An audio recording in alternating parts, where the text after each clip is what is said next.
नमस्कार, आदाब, सत श्री अकाल। मैं नीतिश्री आप सभी दर्शकों का एक बार फिर स्वागत करती हूँ दूरदर्शन के इस कार्यक्रम और भी हैं राहें में। और भी हैं राहें सिर्फ एक कार्यक्रम नहीं है, ये एक ज़रिया है उन बच्चों को मार्गदर्शित करने का जो अभी अपने जीवन के एक ऐसे पड़ाव पर हैं जहाँ उन्हें सेलेक्ट करना है कि वो फ्यूचर में क्या करें, वो किस स्ट्रीम को चुने, किस करियर को चुने और जिस करियर को वो चुनना चाहते हैं उसके लिए उन्हें कौन से कोर्सेज़ करने चाहिए। क्योंकि कई बार ऐसा होता है कि बच्चे कंफ्यूज रहते हैं कि उन्हें क्या करना चाहिए।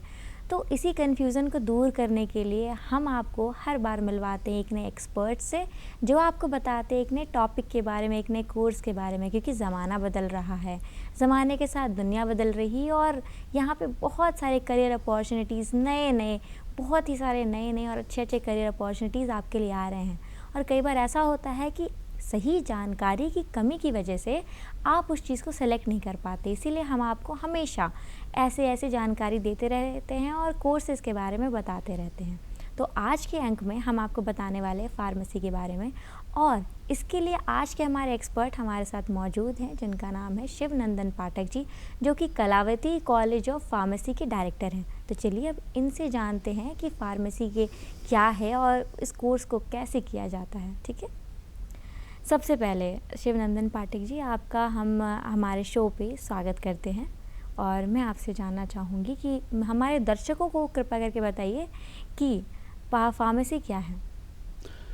सबसे पहले तो नमस्ते दूरदर्शन के दर्शकों को दीपावली और पावन छठ का त्यौहार के अवसर पर आज ये अवसर जो मुझे इस प्लेटफॉर्म में जो मौका मिला है इसके लिए ढेर सारी शुभकामनाएं मैं दूरदर्शन के पदाधिकारियों को भी दे रहा हूं, साथ साथ आपको भी। फार्मेसी एक व्यक्ति का मापदंड के अनुकूल एक जीवन के सराहनीय कार्यों को एक स्टैंडर्ड मापदंड और उसके तौर तरीके के अनुकूल जीवन शैली में पड़ाव को एक आगे का प्रदर्शित करने का काम फार्मेसी का रहा है। फार्मेसी जैविक दवा के प्रारूप में और उसके कैटेगरी के रूप में और उसके मापदंड के रूप में फार्मेसी के तरीके के अनुकूल डॉक्टर्स के प्रिस्क्रिप्शन के अनुकूल जो वो अपना दवा की शैली, दवा का मतलब सिर्फ टैबलेट ही नहीं, दवा का मतलब कैप्सूल भी हो गए, इनहेलर भी हो गए, इंजेक्शन भी हो गए, उसको किस तरीके से लेना है और कितने बार उसे इस्तेमाल करनी है, उसके रख रखाव और उसके स्टैंडर्ड मापदंड किस तरह के किए जाएं, इसी के लिए फार्मेसी का एक स्वरूप 1948 में इसकी स्थापना हुई और 1949 में PCI pharmacy council of India एक स्टैंडर्ड पढ़ाई का अनुरूप देने के लिए बच्चों के अंदर एक नए जीवन शैली की तलाश के लिए इसकी स्थापना हुई है और इसकी पढ़ाई का भी प्रारूप एक अच्छे व्यावसायिक शिक्षा के रूप में निर्देश दिया गया है ताकि बच्चे कम समयों में और कम खर्चों में अपना स्वरोजगार भी प्राप्त कर सकते हैं और अच्छे सुपर स्पेशलिटी हॉस्पिटल में आपको एम्स के तर्ज में चलने वाले जितने भी हॉस्पिटल्स हैं और जितने भी देश और विदेशों में जो बच्चे जो अपना परचम लहरा रहे हैं इस फार्मेसी की पढ़ाई करने के बाद, और काफ़ी सराहनीय कार्य रहा है। इसकी पढ़ाई 2-3 कैटेगरी की डिग्रियां से की जाती हैं। सबसे पहले तो +2 करने के बाद पीसीएम हो या पीसीबी हो, केमिस्ट्री बेस का इसका पढ़ाई होता है।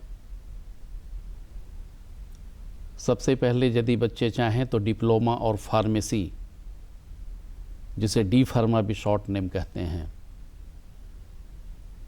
ये 2 इयर्स का कोर्स होता है।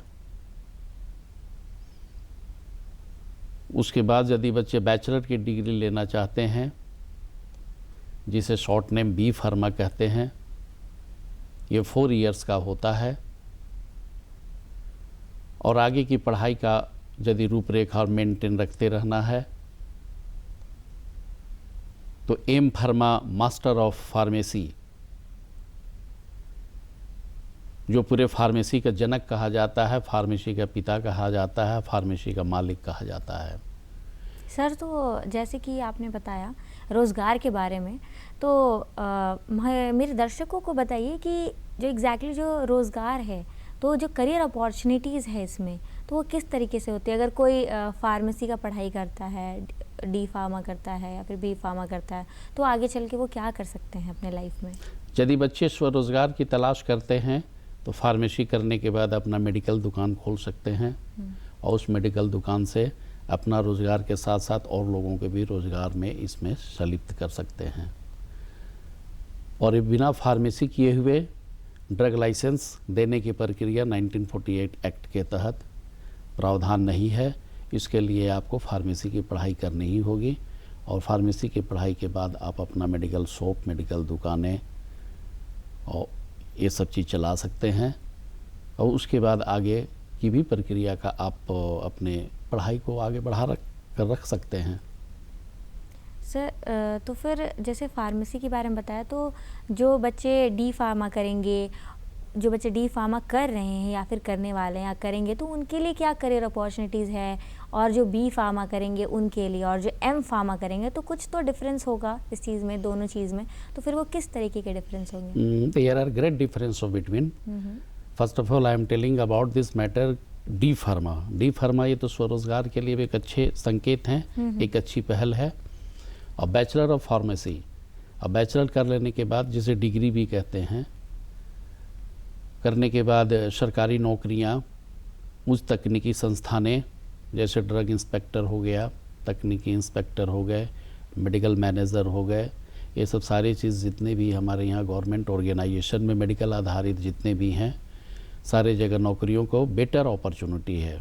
और ये मेडिसिन आधारित जो भी पढ़ाई है, never death of the study, ये कभी डेथ होने वाला चीज़ है ही नहीं।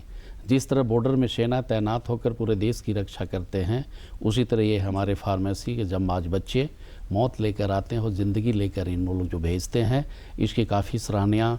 अभी तत्काल आपको उदाहरण कोरोना काल में जो देखने को मिला, अपने जान को जोखिम में डालकर करोड़ों आदमी को जो इन्होंने जान बचाया है, इसके लिए हम सभी भारतीय उन्हें ढेर सारी शुभकामनाएँ देते हैं, ढेर सारा संदेश भी देते हैं। मैं तमाम उन बच्चों को भी आगाह करता हूँ कि पढ़ाई एक ऐसी तलाश करें जिससे समाज सेवा भी हो और आपकी समाज में प्रतिष्ठा भी हो, और आप एक पढ़ाई का एक ऐसा अंदाज आप पेश करें कि लोगों को, हर लोग तो कुछ न कुछ जीवन में हर कोई किसी न किसी को देता है, लेकिन ज़िंदगी नहीं दे पाता। लेकिन आप ये पढ़ाई करके लोगों को एक नया ज़िंदगी, एक नई आवाम आप उसे पेश कर सकते हैं। बिल्कुल सही कहा आपने। तो वैसे ही मैं आपसे पूछना चाहती हूँ कि आपने इतनी अच्छी बातें बताई, तो इसका मतलब कि बच्चों के अंदर कुछ क्वालिटीज़ का भी होना ज़रूरी है अगर वो फार्मेसी की पढ़ाई करनी चाहती हैं। तो क्या कुछ क्वालिटीज़ बच्चों में होंगी तो फिर वो फार्मेसी की पढ़ाई अच्छे से कर सकते हैं, उसमें ज़्यादा उन्नत हासिल कर सकते हैं? सबसे पहले तो साइंस बेस्ड एजुकेशन है ये, चूँकि जितने भी हर्बल आधारित, मेडिकल आधारित, जैविक आधारित जो भी पढ़ाई होती है, सिर्फ ऐसा नहीं है कि फार्मेसी में एलोपैथ की ही व्यवस्था रखी है गई है, होम्योपैथ में भी फार्मेसी की होती है, आयुर्वेद में भी फार्मेसी की होती है। How type you have a standard product of the medicine, एक दवा को हम स्टैंडर्ड के रूप में कैसे उसे विश्लेषण करें, ये फार्मेसी का काम है। हम लोग बच्चों को फार्मेसी के विषय में एक नए चीज़ का हमेशा तकनीकी, एक नए सोच का, एक नए मापदंड की जानकारियाँ हमेशा देते रहते हैं, ताकि अभी का जो समय में जो रोग का भी जो क्राइटेरिया है, जो बीमारियों का जो क्राइटेरिया है, उसे भी एक समय परिवर्तन करते हुए एक तौर तरीके के साथ बच्चों के अंदर एक सलाह देने का हमेशा हम लोगों ने काम किया है। उसके बाद बच्चे तो प्रतिस्पर्धा के चीज़ होते हैं, बच्चे काफ़ी उत्साहित होते हैं। एक बार यदि उन्हें मार्गदर्शन मिल जाता है, फिर वो इस तरह की पढ़ाई के लिए वो हमेशा लालायित रहते हैं।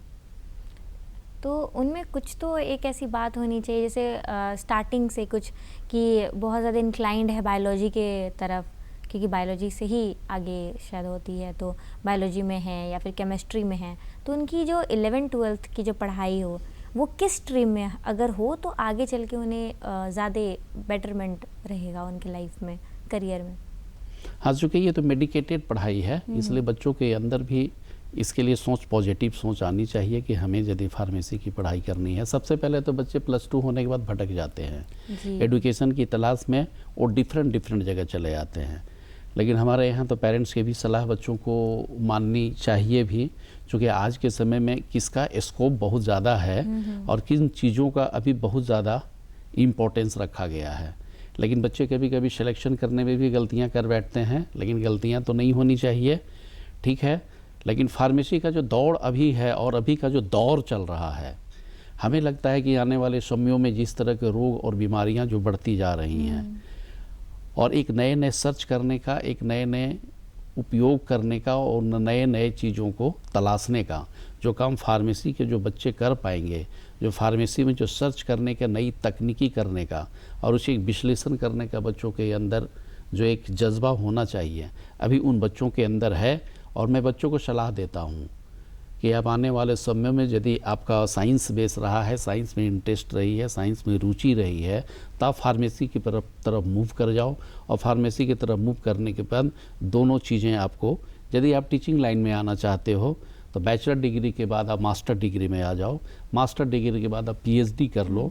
टीचिंग लाइन भी बहुत बेस्ट स्टैंडर्ड है, इस चूँकि आप शिक्षा के ज्ञान के साथ साथ आप दूसरे को भी जान देने का भी आप काम कर रहे हैं। ज्ञान और जान दोनों एक दूसरे के बीच अन्योन्याश्रय संबंध रहा है। ऐसी कम पढ़ाइयाँ होती हैं, बहुत सारे तो ऐसे ही भाग दौड़ में रुपयों के लिए पढ़ाई करते हैं, लेकिन इसमें रुपयों के साथ साथ आप समाज सेवा भी करते हैं, उन माताओं को भी आप सुरक्षित रखते हैं जिनके गोद से जो बच्चे जो सुनी कर देते हैं, उन बहनों को भी आप रक्षा करते हैं जिन्होंने कलाई में राखी बांधकर अपने भाइयों को नहीं बचा पाते। लेकिन फार्मेसी के जंबाज बच्चे ऐसे घरों में जाके रोशनियाँ आज दिवाली के समय में भी उन्होंने देने का काम किया है। जी, आपने बिल्कुल सही कहा कि ये तो एक बहुत बड़ी अपॉर्चुनिटी होती है। डॉक्टर को भगवान का दर्जा दिया जाता है, लेकिन जो लोग दवाई देते हैं, दवाई की पहचान रखते हो, वो भी कुछ भगवान से कम नहीं होते। They are also second god of earth. कभी कभी ऐसा भी होता है कि उन्हें कुछ लोग जाते हैं और डायरेक्टली डॉक्टर के पास ना जा करके केमिस्ट से फार्मेसी के पास जाते हो, वहाँ से दवा लेते हैं। तो सर, आपने अभी जब आप बता रहे थे तो आपने हमें बताया स्वरोजगार के बारे में। तो क्या स्वरोजगार ही एक करियर अपॉर्चुनिटी आती है फार्मेसी करने के बाद, या फिर बच्चे अगर चाहें तो कुछ गवर्नमेंट सेक्टर में भी जा सकते हैं? गवर्नमेंट, नॉन गवर्नमेंट ऑर्गेनाइजेशन में बहुत सारे नौकरियों का इसमें मांग है। अभी जो हमने आपको बताया ड्रग इंस्पेक्टर के लिए, जो औषधि निरीक्षक कहते हैं, कि उनका काम है कि मेडिकल दुकान में जाकर सही मेडिसिन का प्रारूप तैयार है या नहीं, सही जगह ये परचेज है कि नहीं, और सही स्टैंडर्ड के अनुकूल मेडिसिन है कि नहीं, ये आपको फार्मेसी के ही कैंडिडेट्स कर पाएंगे। फार्मेसी के ही स्टूडेंट जो बैचलर कर लेते हैं उसके एलिजिबल ये गवर्नमेंट में आने के लायक हो जाते हैं। उसके बाद आपको मेडिकल मैनेजर जो इसकी जो पोस्टिंग होती है गवर्नमेंट ऑर्गेनाइजेशन में, सुपर स्पेशलिटी हॉस्पिटल में, जितने भी देश और विदेशों में जो यहाँ से फार्मेसी करके जो बच्चे अपना बूम लहरा रहे हैं, विदेशों में पत्र के माध्यम से बहुत सारी जानकारियाँ मिलती हैं कि हमारे यहाँ इंडियन बच्चे फार्मेसी से पढ़ाई करके विदेशों में भी अपनी नौकरी एक अच्छी जगह, मैन्युफैक्चरिंग ऑफ द मेडिसिन, जितने भी बड़ी बड़ी कंपनियाँ जो मेडिसिन जो बनाती हैं, वहाँ पर जो हमारे यहाँ के फार्मेसी के बच्चे एक अच्छा सर्च करके, एक अच्छे अध्ययन करने के बाद ये जो नए परफॉर्मेंस जो यहाँ पर इंडियन टेक्नोलॉजी के अनुकूल जो प्रदर्शित कर रहे हैं। आज आप फॉरेन में आप देखेंगे कि जितने भी हमारे अभी अमेरिका के जो राष्ट्रपति जो रहे, जिसमें उनके यहाँ जो 18 डॉक्टर हैं, 18 डॉक्टर हैं, जिसमें 14 डॉक्टर फॉरेनर हैं और 4 डॉक्टर इंडियन हैं। आज इंडियन टेक्नोलॉजी इतनी बड़ी प्रसिद्धि मानी जाती है और यहाँ की जो पढ़ाई का जो एक स्टैंडर्ड माना जाता है PCI के द्वारा, जो 1948 में जो पहले भी हमने आपको जो बताया था, जो इसकी स्थापना हुई थी फार्मेसी काउंसिल ऑफ इंडिया, इसका स्थापना के एक मुख्य उद्देश्य था कि देश और राज्यों में जिस तरह का जो फार्मेसी कॉलेज चल रहे हैं, उनका एक स्टैंडर्ड मापदंड बच्चों के अंदर एक नई सोच देने का काम, एक अच्छे स्टैंडर्ड मेडिसिन का डिफाइन करने का काम किया जा रहा है। इसके लिए स्टेट गवर्नमेंट में फार्मेसी काउंसिल बनाई गई है आपको हर स्टेट में एग्ज़ामिनेशन के लिए अथॉरिटी सेंटर बनाए गए हैं। समय के अनुकूल बच्चों का एग्ज़ाम होता रहे, समय के अनुकूल वो डिग्रियां लेते रहें, समय के अनुकूल वो प्रैक्टिकल करते रहें और उनके अंदर फिर अपना स्वरोज़गार, जो आप बार बार कह रही हैं, स्वरोज़गार बच्चों को तो होना ही चाहिए। मेडिकल दुकान जितने भी भारत में हैं, विदाउट फार्मेसी के बगैर वो मेडिकल दुकान खुल नहीं सकते।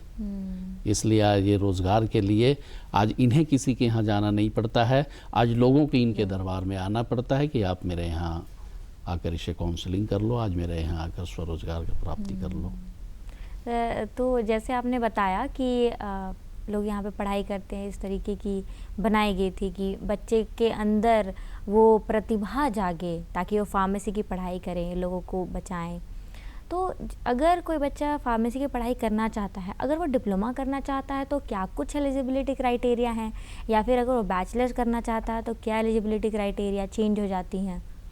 नहीं, चेंज नहीं, दोनों का बेस है। आपको +2 होना ही चाहिए और इसमें साइंस बेस होना चाहिए, PCM हो या PCB हो, चूँकि इसमें केमिस्ट्री बेस मेन पढ़ाई मानी जाती है। केमिस्ट्री आधारित रासायनिक ज्ञान का होना आवश्यक है। डिप्लोमा मैंने पहले भी बताया था कि डिप्लोमा और फार्मेसी, जिसे डी फार्मा भी कहते हैं, आप इसे 2 इयर्स का कोर्सेज होता है और डिप्लोमा के बाद भी आप बैचलर ऑफ फार्मेसी करते हैं, बी फार्मा जिसे कहते हैं। आप इसे +2 के बाद भी आप bachelor of pharmacy direct admission ले सकते हैं। लेकिन आवर बेसिक नीड्स, हमारी मुख्य आवश्यकताएं, यदि हम डी फार्मा की ओर से कुछ करते हैं तो इसका इम्पोर्टेंस एक अच्छे मापदंडों के अनुकूल जाता है। चूँकि डिप्लोमा के बाद जब बैचलर हो, बैचलर के बाद अगर मास्टर होता है तो उसका एक सिलसिलेवार सीढ़ी नुमा जिसकी पढ़ाई जो प्रारूप जो तैयार रखी जाती है, उसमें हमारे बच्चे अव्वल दर्जे का अंक प्राप्त करते हैं और अच्छी से अच्छी जानकारियाँ वो हासिल करके अच्छे से अच्छे मेडिसिन जनरेट कर सकते हैं। वो यदि बच्चे बी फार्मा, एम फार्मा के बाद यदि अपना मैन्युफैक्चरिंग ऑफ द ड्रग्स, अगर दवा का निर्माता बनना चाहते हैं, दवा का निर्माण करना चाहते हैं, जिसमें हमारे यहाँ से सैकड़ों आदमी को रोज़गार भी दे सकते हैं, ये स्वरोज़गार का अच्छा मूल मंत्र भी है।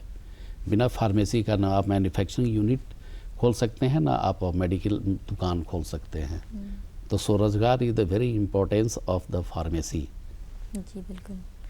तो फिर अगर बच्चे किसी पर्टिकुलर कॉलेज से करना चाहते हैं तो क्या कुछ वहाँ पे एंट्रेंस एग्ज़ाम्स होते हैं, तो उसमें क्या चीज़ की पढ़ाई करके उन्हें आगे जाना रहता है? क्या 12th के बेसिस पे एग्ज़ाम्स होते हैं डिप्लोमा के और बैचलर्स के, या फिर डायरेक्ट एडमिशन्स होते हैं? नहीं, डायरेक्ट एडमिशन नहीं होता है। कभी कभी तो आपको झारखंड संयुक्त प्रवेश परीक्षा परिषद, जो झारखंड गवर्नमेंट जो एग्ज़ामिनेशन की व्यवस्था बनाई जाती है, उसमें CML रैंक होते हैं, रैंक के आधारित एग्ज़ाम के आधारित बच्चे रैंक में आते हैं, रैंक के अनुकूल कॉलेज का सिलेक्शन होता है, उसके बाद बच्चे वहाँ पर दाखिला लेते हैं।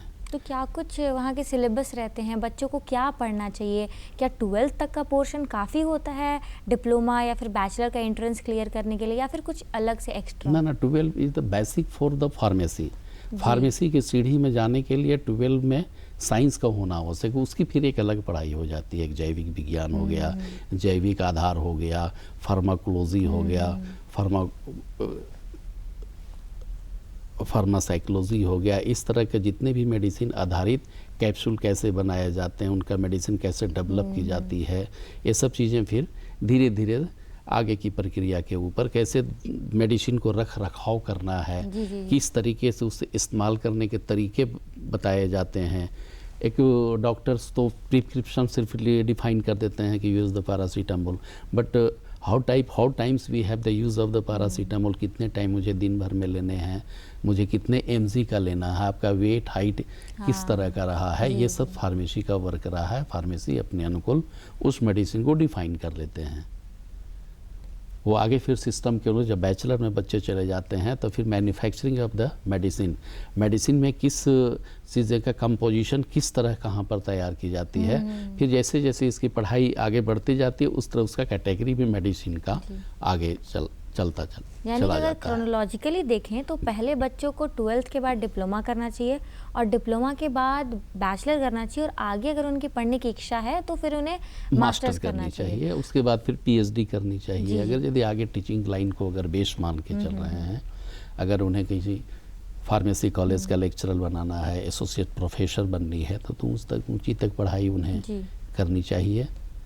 और ये बड़ा स्वायत्त संस्था है, बड़ा पवित्र गुरुकुल है और बहुत अच्छे प्रतिष्ठा वाली पद भी है, जहाँ लाखों करोड़ों आदमी को जहाँ तक जान बचाने का जो काम रहा है, और इससे अच्छा तो और कहीं कोई व्यापार नहीं दिखता, ऐसा इससे अच्छा कोई पढ़ाई भी नहीं दिखती। जी, तो जैसे हमारे जो दर्शक है उनमें खास करके 11th या 12th के बच्चे होते हैं जो अभी अपने करियर को चूज़ कर रहे हैं, तो उनके दिमाग में ज़रूर ये बात आ रही होगी कि डिप्लोमा पहले करना सही है कि बैचलर्स करना सही है। क्या बैचलर, अगर कुछ ऐसे बच्चे होंगे जो बैचलर कर रहे हैं, तो क्या बैचलर के बाद मुझे डिप्लोमा करना चाहिए या नहीं करना चाहिए? नहीं, तो बी के बाद डी नहीं, bachelor is the higher qualification, जी जी जी, higher education. After that we have the note selection of the D pharma, D then B. तो अगर 12th के बाद अगर बच्चे चाहें कि मुझे डायरेक्टली बैचलर्स करना है, तो फिर वो उनके एजुकेशन में और जो बच्चे डिप्लोमा करके बैचलर करते हैं उनके एजुकेशन में क्या कुछ फ़र्क आ जाता है? yes, there are great difference of between. D pharma is the basic needs of the pharmacy education. After that we have the selection of the bachelor, and without diploma has the you have the take the admission of the bachelor. तो some are the difference also, because we have the not basic needs, हमारे जो मुख्य जो और needs जितनी आवश्यकताएं से हम डिप्लोमा की ओर तलाश करने के बाद जो बैचलर की हो जाएंगे, bachelor is the second base of the pharmacy. But ऐसा भी होता है कि कुछ लोग बैचलर्स पे फोकस करते हैं कि बाकी सारे, जैसे मान लीजिए बीए है, बीकॉम है, तो उसमें डिप्लोमा को थोड़ा सा अलग रखा जाता है और बैचलर डिग्री को ज़्यादा प्रेफरेंस मिलता है। हाँ, bachelor is the automatically because it is the bachelor degree. तो अगर कुछ ऐसे बच्चे हैं जो बैचलर लेना चाहते हैं, तो फिर वो उनके लिए भी तो कन्वीनियंट रहेगा आगे पढ़ना। देखिए, फार्मेसी की पढ़ाई की और दो तरह की सोच होती है व्यक्ति का। एक तो स्वरोजगार की तलाश होती है, स्वरोजगार जिनकी चाहत होती है वो डिप्लोमा कर बैठते हैं कि डिप्लोमा 2 इयर्स का कोर्स है, शॉर्ट टर्म का कोर्स है, 2 साल के बाद आप उस रोजगार के लायक हो जाते हैं। और जिन्हें आगे की पढ़ाई की रूपरेखा रखनी है, जिन्हें मैन्युफैक्चरिंग यूनिट की ओर जाना है, उन्हें टीचिंग लाइन की ओर जाना है, तो उन्हें फिर बैचलर और मास्टर डिग्री। अब कोई बोलेगा कि what is the difference of between of D pharma and M pharma? There are great difference of between. Yes, great difference. So like मैं अपने दर्शकों के बार बता दूं कि अगर आपको थोड़ी जल्दी है, आपको फार्मेसी पढ़ाई करनी है और आपको खुद से अपना बिजनेस स्टार्ट करना है, तो आपके लिए डी फार्मा बहुत सही रहेगा कि वो डिप्लोमा होता है। जी जी। लेकिन अगर आपको अच्छे तरीके से उस पढ़ाई को करना है और अच्छे तरीके से समझना है, या फिर अगर हायर लेवल पे जाना है, तो आपको डी फार्मा के बाद बी फार्मा करना चाहिए। और अगर आपको पीएचडी करके आपको प्रोफेसर बनना है, तो फिर आपको आगे एम फार्मा करना चाहिए। तो ये क्रोनोलॉजी है यहाँ। जी जी, it is the system of education of pharmacy. या थोड़ा सा ये, क्योंकि अलग जगह पे थोड़े से डिप्लोमा अलग रहता है, यहाँ पे इट्स लाइक बेसिक नीड, जैसे आपने कहा।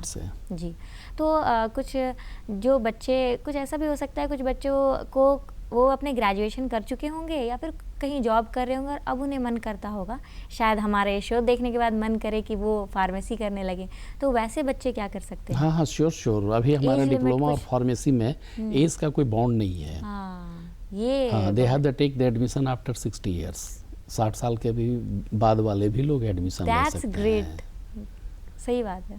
तो बहुत ऐसे हमारे कॉलेज में एडमिशन एमएससी के बाद भी लोग आकर ले रहे हैं और लेते हैं।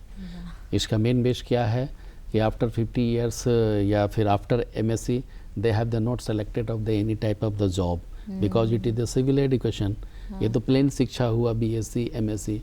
उसके बाद वहाँ जब तक पहुँचकर जब उन्हें रोजगार की तलाश होती है ना, गवर्नमेंट नॉन गवर्नमेंट या किसी भी ऑर्गेनाइजेशन में उन्हें जॉब नहीं मिलती है, तब फिर ये स्वरोजगार की तलाश के लिए एक ऐसा एजुकेशन, एक ऐसा शिक्षा का वो तलाश करते हैं कि कम समयों में ज़्यादा उपलब्धि मुझे प्राप्त हो। क्योंकि we have the kill of the time about +2 से लेकर हमें लगता है 6 ईयर्स टाइम किल कर चुके हैं वो, या तो जानकारियों के अभाव में, या अर्थ के अभाव में, या व्यवस्था के अभाव में। बहुत सारे लोग इस तरह गुजर गए हैं समय की तलाश करते करते। तब उन्हें पता चलता है यदि फार्मेसी एक ऐसा कोर्सेज है कि कम समय में ज़्यादा उपलब्धि प्राप्त हो और कम समय में स्वरोजगार की भी एक व्यवस्था हो और कम समयों में हम एक अच्छे ऑर्गेनाइजेशन में भी हम जॉब करने के लायक हो जाएंगे। तो इसलिए लोग, बहुत सारे लोग अभी भी हमारे यहाँ MSc BSc करके लोग यहाँ पर आकर डी फार्मा का शिक्षा लेते हैं। जैसे कि आपने बताया सारे कि लोग इतने एज में भी आके पढ़ाई करते हैं, तो इस एज में आके पढ़ाई करते हैं, तो झारखंड में बेसिकली कौन कौन से इंस्टीट्यूशंस हैं जहाँ पे आप जाके फार्मेसी की पढ़ाई कर सकते हैं? हाँ, डी फार्मा का अबाउट यहाँ पर 20 से 30 कॉलेजेस हैं और बहुत सारे ऐसे कॉलेज हैं कि डी फार्मा का क्लासेस चलाते हैं। डी फार्मा का क्वालिफिकेशन बच्चे वहाँ आकर कलेक्ट करते हैं। और ऐसे तो अभी तक तो मैनेजमेंट कोटा से ही सारे बच्चे डायरेक्ट कॉलेज में एडमिशन कर लेते हैं। कॉलेज अपना अपना एग्ज़ामिनेशन कंडक्ट कराती है और एग्ज़ामिनेशन के आधारित करके कुछ स्कॉलरशिप की व्यवस्था करके कॉलेज स्वतः एडमिशन लेती है। अभी अभी झारखंड सरकार का आदेश निकला है कि विदाउट कंबाइंड एग्ज़ाम का बच्चे को एडमिशन नहीं लेनी है। इस वर्ष एक स्टैंडर्ड, हम इसके भी पक्षधर हैं कि एक स्टैंडर्ड मापदंड पढ़ाई की ओर बच्चों को होनी चाहिए। और सर रांची में स्पेशली कौन कौन से कॉलेजेस होंगे जो ये कोर्स प्रोवाइड करते हैं? ये सबसे पहले तो हमारा कलावती कॉलेज ऑफ फार्मेसी हो गया, मीरा कॉलेज ऑफ फार्मेसी हो गया, पीताम्बरा कॉलेज ऑफ फार्मेसी हो गया, और आपको अंकुर कॉलेज ऑफ फार्मेसी हो गया, RP Singh college of pharmacy हो गया, और आपको RS रॉय ऑफ फार्मेसी हो गया, त्रिपाठी कॉलेज ऑफ फार्मेसी हो गया। ऐसे और बहुत सारे कॉलेज हैं। आफ्टर 19 के बाद बहुत सारे कॉलेज, सरकार की एक अच्छी पहल रही है। झारखंड सरकार को भी शुभकामनाएं देता हूं कि झारखंड सरकार ने भी यहाँ कॉलेज खुलवा कर लोगों के रोज़गार के एक अच्छे अवसर प्रदान किए हैं। एक अच्छा स्टैंडर्ड मापदंड तैयार हुआ है। बच्चे जो रोज़गार की तलाश में जो शहर छोड़ कर दूसरे तरफ भी जा रहे थे, आज मुझे ऐसा प्रतीत होता है कि फार्मेसी करने के बाद अपने शहर में ही, अपने कस्बे में ही लोग अपना मेडिकल दुकान खोलकर अपने रोज़गार के साथ साथ 2-4 और लोगों को साथ में इसमें। बिल्कुल बिल्कुल बिल्कुल, आपने सही कहा। आपने सुना हमारे जो आज के एक्सपर्ट, उन्होंने कितने अच्छे तरीके से क्रोनोलॉजिकली बताया कि अगर आपको फार्मेसी के फील्ड में आगे बढ़ना है तो आपको किस चीज़ के लिए क्या करना चाहिए, और सबसे ज़रूरी है कि आपका जो फोकस है, आपका फोकस होना चाहिए कि आपको आगे फ्यूचर में क्या करना है। और जो भी करना है आपको फ्यूचर में, अगर आपको लोगों की जान बचानी है या फिर आपको लोगों के प्रति अपनी देशभक्ति या फिर लोगों के प्रति अपने समर्पण को दिखाना है, तो ये भी एक चॉइस आपके लिए हो सकता है। तो आज हमने बात किया फार्मेसी के बारे में, और ऐसे ही हम हमेशा बात करते रहते एक नए टॉपिक के बारे में। हो सकता है कि आपको आज का टॉपिक इतना अच्छा लगा होगा कि आपको मन करे कि आप फार्मेसी कीजिए। वैसे भी हम आपको हमेशा एक नए नए टॉपिक के बारे में, एक नए नए कोर्सेज़ के बारे में बताते रहते हैं, हमेशा नए नए एक्सपर्ट से मिलवाते रहते हैं। तो अगले अंक में भी हम आपको मिलवाएंगे ऐसे एक एक्सपर्ट से। तब तक के लिए नमस्कार।